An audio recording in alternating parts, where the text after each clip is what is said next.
Hello everyone, আমি তৌহিদ। আমরা আমাদের লাস্ট টিউটোরিয়ালে ক্লাস এন্ড অবজেক্টের এক্সাম্পল দেখেছিলাম। সো স্টুডেন্ট ক্লাস ডিজাইন করেছিলাম আমরা, যে স্টুডেন্টের ক্ষেত্রে আমরা বলেছিলাম প্রত্যেকটা স্টুডেন্টের কি থাকবে, নেম অ্যান্ড আইডি থাকবে, right? So then we have created two objects. আমরা ক্লাস থেকে দুটো অবজেক্ট বানিয়েছি এবং S1 S2, অ্যান্ড ওই S1 S2 কি করেছিলাম, আমরা প্রিন্ট করে দেখেছিলাম, right? And there was another variable. আমরা এক্স নামে একটা ইন্টিজার নিয়েছি এবং ইন্টিজার নেওয়ার পর আমরা কোডটা কম্পাইল করে যখন রান করি তখন দেখতে পেয়েছিলাম যে আমাদের এক্স ভ্যারিয়েবলের ভ্যালু প্রিন্ট হলেও স্টুডেন্ট যেই দুইটা অবজেক্ট ক্রিয়েট করেছি সেই স্টুডেন্ট অবজেক্টের কিন্তু আমাদের স্টুডেন্টের কোনো কিছু প্রিন্ট হয় না, একটা জাস্ট হেক্সাডেসিমাল একটা কি লোকেশন আসতেছে, একটা উল্টাপাল্টা ভ্যালু। সেটা কেন আসছে, আমরা from this part we have seen যে আমি যখন কোনো ইন্টিজার ক্রিয়েট করি, যেমন এক্স ইকুয়ালস টু 5, তখন আমাদের কি হচ্ছে, তখন আমার যেই কন্টেইনার বা ভ্যারিয়েবলে ডিরেক্ট 5টা স্টোর হয়ে যাচ্ছে। এই জন্য আমি যখন এক্স প্রিন্ট করি 5 আসতেছে, but for S1 equals to new student, আমরা ভ্যারিয়েবল বা বক্সে রেফারেন্সটা স্টোর করছি। আমরা এখানে কি স্টোর করছি, রেফারেন্সটা। সো এই জায়গায় যেটা ভাবছি যে 5-এর মতো যে আমি ডিরেক্টলি স্টুডেন্টটা বক্সে চলে আসবে, this is wrong, that we know. So what happens is, একটা স্টুডেন্ট ক্রিয়েট হয়, সেটা কোথায়, মেমোরি লোকেশনে, এবং আমার ভ্যারিয়েবলে কি থাকে, ভ্যারিয়েবলের ভিতরে সেই লোকেশনটা থাকে।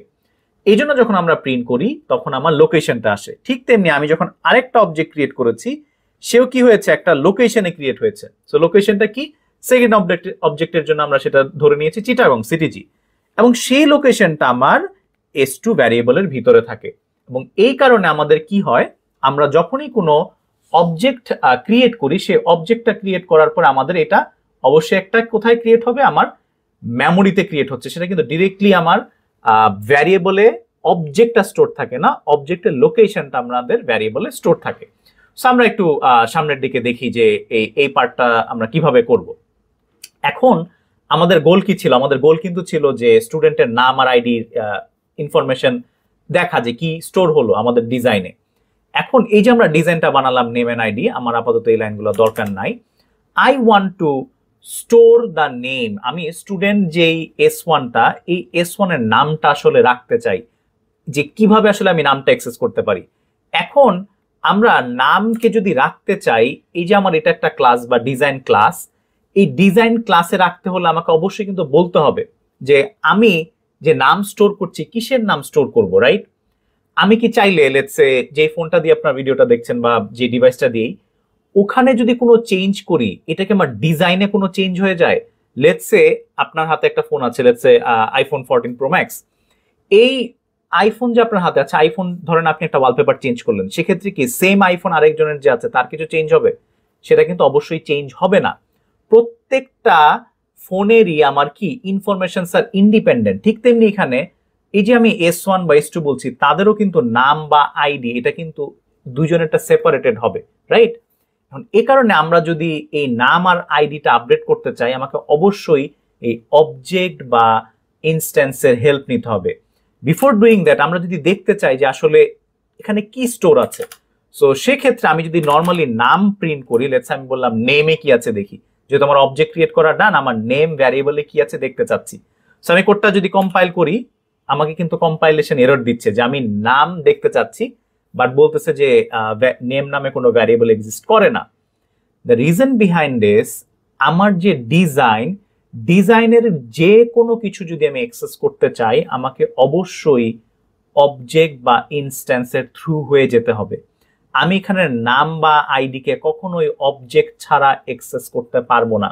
খুব সিম্পল ব্যাপারটা, আমার ডিজাইন বা টেমপ্লেট তো একটা, ওখান থেকে তো আমি অনেকগুলো স্টুডেন্ট, অনেক হাজার হাজার স্টুডেন্ট ক্রিয়েট করতে পারি, সেটা ডিজাইন কিন্তু আমার একটাই। এখন ওই ডিজাইনের কোনো কিছু যদি আমি চাই, সেটা অবশ্যই আমাকে অবজেক্টের থ্রুতে যেতে হবে।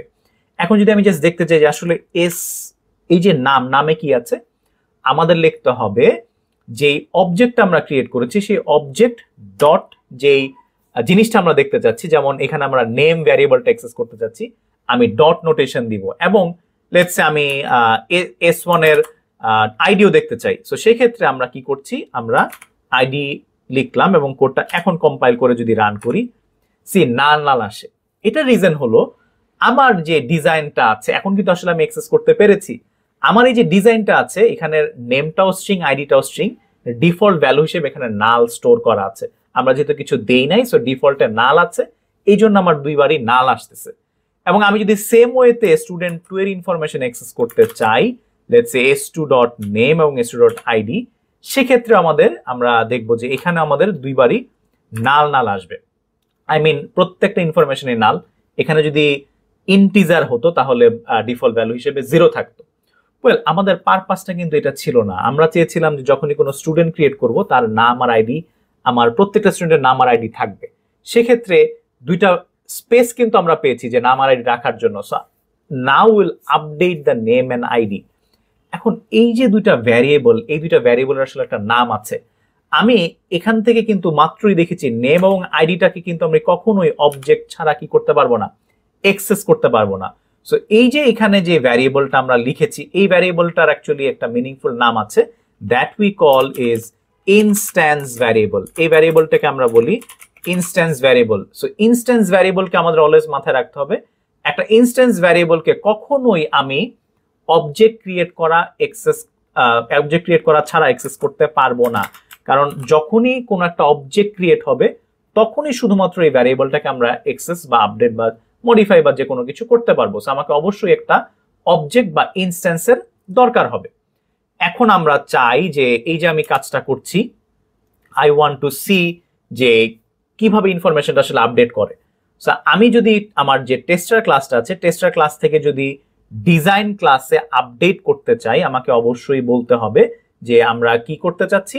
আমাদের অবশ্যই বলতে হবে যে কোন অবজেক্টের রেফারেন্সে করতে চাচ্ছি। সো এই জন্য আমি এখানে লিখলাম s1.name, কোন অবজেক্টের নাম আপডেট করতে চাই, s1 এর নাম। সো s1.name ইকুয়ালস আমি বললাম বব। সো আমি s1 এর নাম দিলাম বব, এন্ড s1 এর আইডিটাও যদি সেম ওয়েতে আপডেট করতে চাই, আমি বললাম s1.id। আইডি কে আমরা বললাম, আইডি ছিল স্মল হাতের, আচ্ছা, আইডি ইকুয়ালস টু আমরা লিখলাম 11। সো বব লিখলাম এবং 11 দিলাম, এন্ড দেওয়ার পর আমরা কি করছি এই জায়গায়, এখন যদি আমি ইনফরমেশনটা দেখতে চাই তাহলে কিন্তু I will get the updated information. So see s1.name এবং s1.id। Now the question is, এখানে s2 নেম এবং আইডিতে কি আসবে, এটা আসলে কিভাবে হবে? So now if I compile it and run it, see আমার এই কোডটা রান করলে বব আর 11 আসলেও স্টুডেন্ট 2 এরটা কিন্তু নাল নাল হচ্ছে। কেন? এই জিনিসটা যদি আসলে আমরা একটু বোঝার চেষ্টা করি যে কেন আমার s1 এর ইনফরমেশন ঠিক থাকলো s2 টা আসছে না। দ্য রিজন ইজ, আমরা অলরেডি কিন্তু জানি যে যখনই কোনো অবজেক্ট ক্রিয়েট করি, অবজেক্ট একটা মেমোরি লোকেশনে ক্রিয়েট হয়, right? So if I go line by line, আমি 6 নাম্বার লাইনে একটা অবজেক্ট ক্রিয়েট করেছি, তাই না? সো 6 নাম্বার লাইনে অবজেক্ট ক্রিয়েট করার পর সো আমি বললাম s1 is a box, right? s1 box. এখন আমার একটা স্টুডেন্ট ক্রিয়েট হবে এখানে।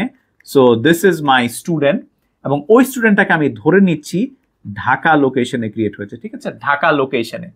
So as we know by now, we know that যে আমরা সবকিছু কি অবজেক্ট যখন ক্রিয়েট করব অবশ্যই সেটা একটা লোকেশনে ক্রিয়েট হবে। সো আমি লিখলাম s1 এর লোকেশন হলো Dhaka. So there will be a table.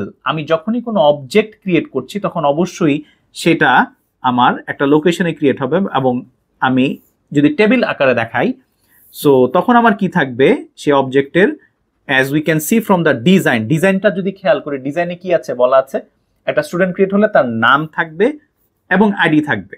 So by default আমি 6 নাম্বার লাইন যখন এক্সিকিউট করব, এখানে as we have seen there will be null and null। ঠিক তেমনি আমি যখন s2 ক্রিয়েট করছি, আমি ধরে নিলাম s2 ctg তে ক্রিয়েট হয়েছে।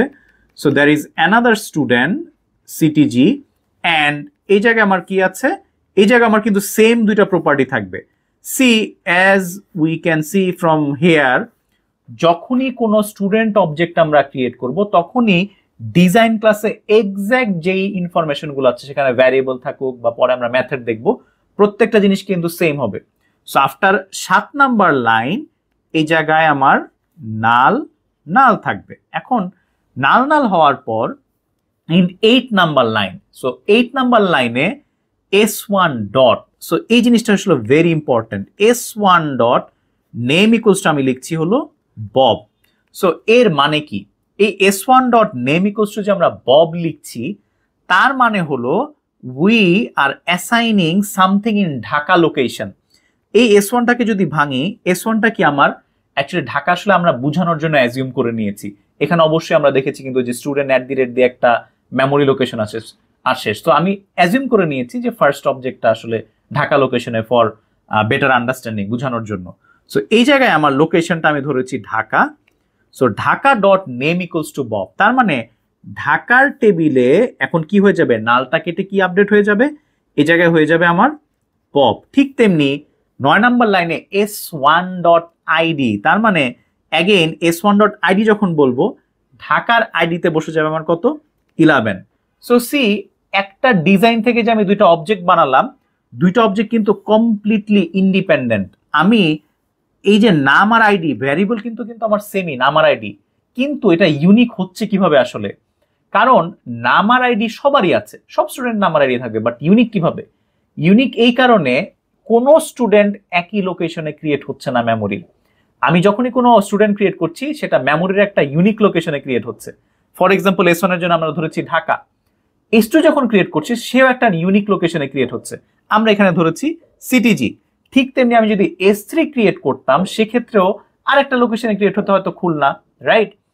এই কারণে আমি যখন s2.name বলি এটা কিন্তু আর আমার কি হচ্ছে না, আমার কোনো আগে যে আমার বাই ডিফল্ট যেই ক্লাসে যেটা বলা আছে আমার কিন্তু এটাই হচ্ছে। এই কারণে আমি s1.name প্রিন্ট করলে বব, আইডি প্রিন্ট করলে 11 পেলেও s2.name এবং আইডি প্রিন্ট করলে কিন্তু স্টিল নাল নাল পাই। এখন একটু চিন্তা করি তো কারো মাথায় যদি এসে থাকে, হোয়াট ইফ যদি আমরা ডিজাইন ক্লাসে এই জায়গায় বাই ডিফল্ট লেটস আমি বলে দিলাম আইডি হলো, ধরে নিলাম জাস্ট আইডি এখানে স্টোর করা আছে, সবার ID by default minus let's say আমার 100, জাস্ট দেখানোর জন্য আমি লিখছি। আমি কি করলাম, 100 স্টোর করলাম আইডি, তাহলে কি হবে গেস করি তো, আমি যদি আইডিটা আপডেট না করি কি হবে? Some of you guessed it right. তার মানে এখন as per the design class, designer বলে দিচ্ছে যে না আমার একটা ডিফল্ট ভ্যালু আছে, ডিফল্ট ভ্যালু কি 100। এখন খেয়াল করে দেখি, এখন if I just run this code again, এখন কিন্তু আমার আচ্ছা এটা সেভ দেই নাই, ক্লাসে চেঞ্জ করেছি, I didn't save it, so I have to save it. Save করলে এখন আপডেট হবে। সো কম্পাইল করলাম এবং এখন যদি আমি রান করি, সি আমার দুইজনের আইডি কি আসতেছে, 100 আসতেছে। তার মানে এখন যখনই কোনো স্টুডেন্ট ক্রিয়েট হচ্ছে, so whenever a student is created, এখন কিন্তু আমার কি আইডিতে নাল থাকবে না, আইডিতে কি থাকবে না, আইডিতে কি থাকবে, আমার আইডিতে কিন্তু বাই ডিফল্ট কত থাকবে, 100 থাকবে। কেন 100 থাকবে? বিকজ আমার ডিজাইনে বলা আছে যে আমার যখনই কোনো স্টুডেন্ট ক্রিয়েট হচ্ছে সেই স্টুডেন্টের আইডি কি হবে, 100 হবে, রাইট? এবং নামে যেহেতু আমি কিছু বলি নাই সেক্ষেত্রে আমার নেম নাল নালই থাকবে, এবং এখানে যেহেতু S1 এর জন্য আপডেট করেছি সেটা S1 এর জন্যই হবে। ওয়েল, এখানে আইডি না হয় 100 বলে দিল, এখন কোনো স্টুডেন্টের কি আইডি চেঞ্জ করা লাগতে পারে না, আমি আইডি চেঞ্জ করব, তাহলে কি উপায়? কি উপায় হলো, আমি কিন্তু স্টিল চাইলে সেই অবজেক্টের রেফারেন্সে S1 ডট যদি আমি দেই, আমার অবশ্যই সেই ইনফরমেশনটা কিন্তু আপডেট হয়ে যাবে। এখন যদি আমি আপডেট করাটা দেখি, এখন কিন্তু ববের আইডি 100 ছিল see, if I run this code again, এখন কি বব 11 নাল 100, আমি কিন্তু সেকেন্ড অবজেক্টের জন্য কিছু এখনো করি নাই। তার মানে সেটা ইনিশিয়ালি কি ছিল, ইনিশিয়াল ভ্যালু ছিল আমার এই জায়গায় নাল ছিল এবং 100 ছিল আফটার 6 নাম্বার লাইন, এবং 7 নাম্বার লাইনে তো নাল 100 থাকবেই, দুইটাই কিন্তু same. C the uniqueness of object oriented programming, যত অবজেক্টই আমি ক্রিয়েট করি প্রত্যেকটা অবজেক্টেরই ইনিশিয়াল ভ্যালু হবে আমার ডিজাইন ক্লাসে যা আছে, তা ডিজাইনে যেভাবে সেট করা আছে ওইটাই হবে। সো তারপরে যখন আমি 8 নাম্বার লাইনে আসি, 8 নাম্বার লাইনে এসে নেমে বসবে হলো বব, এবং 9 নাম্বার লাইনে যখন আসি তখন আমি ঢাকার আইডিতে কি বসালাম, see the name and ID is unique just because of that dot notation, S1 dot S2 dot, right? এই ডটের কারণে আমাদের কিন্তু আমার যার যার টেবিলে আপডেট হচ্ছে, সেই মেমোরি লোকেশনে যে আপডেট হচ্ছে। ওয়েল, আমরা যদি S2 জন্য যদি আপডেট করতে চাই তাহলে কি করব, যে S2 জন্য আমি আপডেট করতে চাই, ঠিক তেমনি একইভাবে করব। লেটস আমি আরো দুইটা লাইন যদি এখানে লিখি যে S2 ডট নেম আমি করতে চাচ্ছি, লেটস সেকেন্ডটা হলো ক্যারল এন্ড তার আইডি দিলাম আমরা 33। এখন আমরা কমপ্লিটলি যদি কোডটা আবার রান করি, কোডটা কম্পাইল দিলাম এবং রান যদি করি, so now it is Bob 33 Carol 100, right? S1 dot ID দিয়েছি, এই জন্য কিন্তু আমার ববের আইডি কিন্তু 33 হয়ে গেছে। সি, সো একটা মিস্টেক করে ভালোই হলো কপি পেস্ট করে।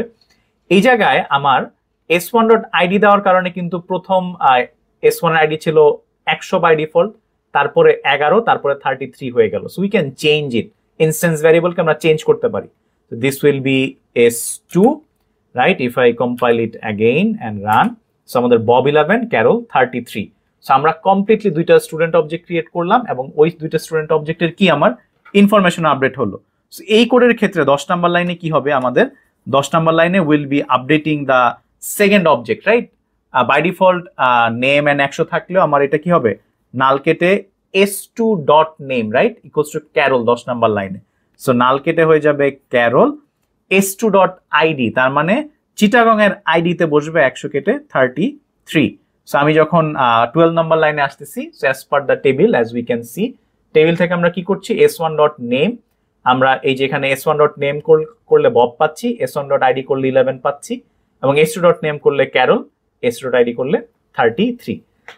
সো আজকে টিউটোরিয়াল এই পর্যন্তই। আমরা দেখলাম যে কিভাবে আসলে একটা ক্লাস থেকে দুইটা অবজেক্ট আমরা ক্রিয়েট করলাম এবং দুইটা অবজেক্টেরই যে সেম টাইপ অফ ইনফরমেশন আমার আছে, সেম ফিল্ড, সেটা আমরা দেখলাম। আমরা নেক্সট টিউটোরিয়ালে আরো আলোচনা করব। Thank you so much.